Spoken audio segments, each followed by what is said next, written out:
I got to ask an interesting question. I was asked for my opinion on whether or not parents should want and encourage their kids to go into combat sports. I must tell you, I have many thoughts on that. I liked it the way it happened when I grew up, but we're in a different world now. So it needs a different approach. It needs a different set of eyes. Stand back at 10,000 square feet, look at the landscape. But when I was coming through, and I think parents and human beings as a whole are very drawn to say, well, this is what I did, and I turned out just fine. I think we're very drawn to do that as humans, instead of being a little bit fairer and going, here's what I did, and I'd have been better off if I had. But the way it worked for my time, guys would come up with a discipline, and boxing was a very common one. A boxing gym is hard to find. They're in some rougher neighborhoods. I mean, just look at a boxing gym conceptually as a business, okay? You're going to open your doors and you're going to have equipment. You're going to have guys in there, and parents are going to drop their kids off to get punched in the face. And then every month you're going to pay somebody for forcing and encouraging your child to do that. I mean, conceptually, it's just tough. Point being, there's few of them. They're just a little bit fewer. Then you look at the other side of the coin, which is wrestling. Now, wrestling in large part stinks just as bad. It's hard. It's terrible. It's every single night. There's a nutrition element to it because of the weigh-in structures that are in there. It's push and pull. And by the way, there's nowhere to hide. If your kid or you fail, there's nobody to blame. There was no quarterback and then the wide receiver get to argue it out whether you were in the wrong spot or you threw the ball crooked. It's just you. That will draw some people to the sport, but that will also turn a lot of people away because now you have to face the cold, hard reality, including as a parent. My kid wasn't as good as that kid. Parents hate to admit that. Parents are very anti-competition, even though they like to pretend they love competition. They would much rather hide their kid on the sidelines or behind a team. That's a reality. This isn't Chael's opinion. The numbers of participants in team sports greatly outnumber the participants where it's one-on-one and you have a real clear victor. But when you get into the school system, a lot of schools had wrestling. You could come through that. You could even go into the military for boxing or wrestling, be able to do it in the armed forces. Many colleges, contrary to popular belief, do have boxing programs, particularly some of the smaller schools that will even contest it up to a national championship. Even more have wrestling programs. So a guy could come through that. An athlete could come through that and then start to draw from some of the other disciplines. And we're still seeing that formula at the very highest levels today. Kamaru Usman comes to mind, who did exactly what I just described. Colby Covington comes to mind, who did exactly what I just described. Daniel Cormier comes to mind. Stipe Miocic comes to mind, who did exactly what it is that I just described. But you are having a new age of guys who started out in MMA from the beginning. Jose Aldo, greatest featherweight of all time, comes to mind. Conor McGregor comes to mind, just by example. So you're starting to see guys that are learning everything from day one, who were never a master or a champion or a scholarship collegiate athlete in one discipline. But if you spread those disciplines around, they can do really well in the cage. And we're seeing a lot of guys like that. So the question becomes, well, what does a parent do? If you have a kid who comes to you and says, that's what I want to do. I have a dream and I have a goal and that's what I want to do. As a parent, same as soccer practice, same as you're now a chauffeur.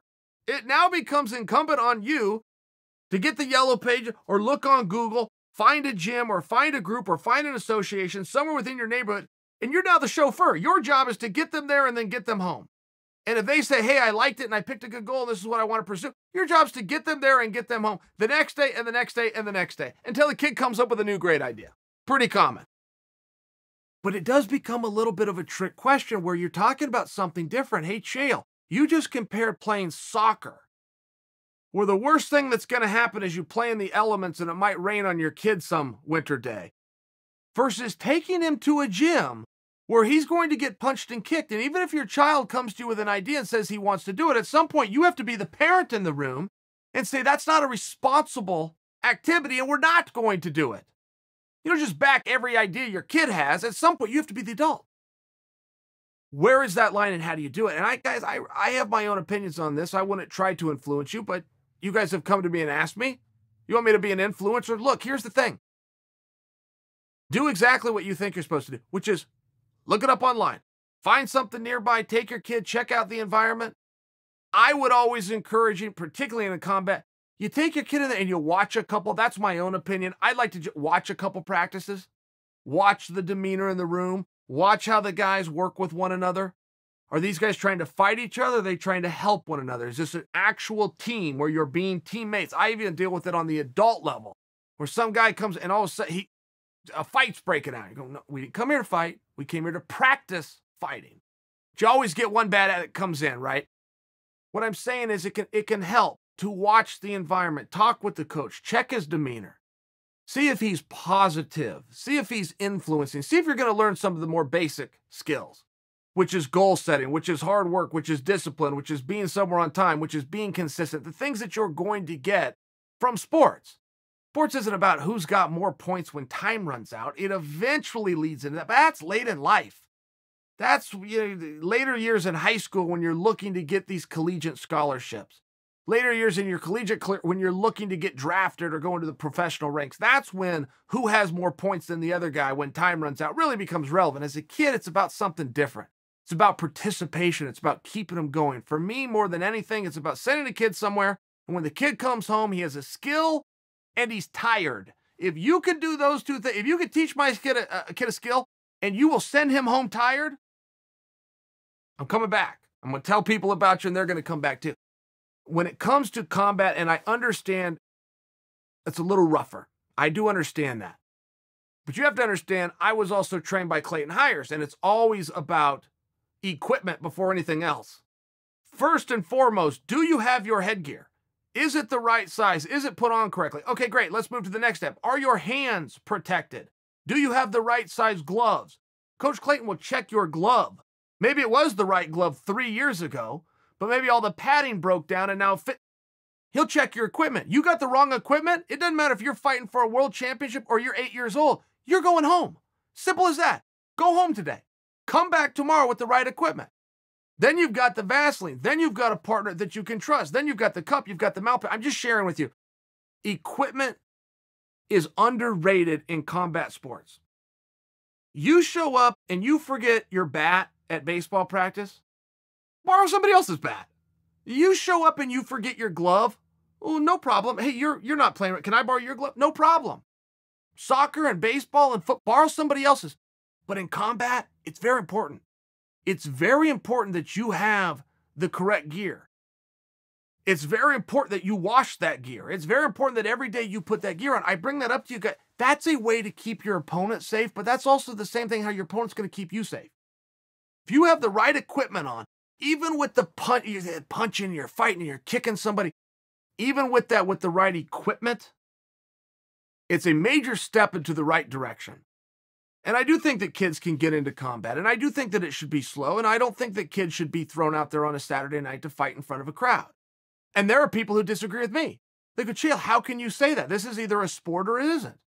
If it's a true sport, of course they can go compete as children. They get to compete in judo.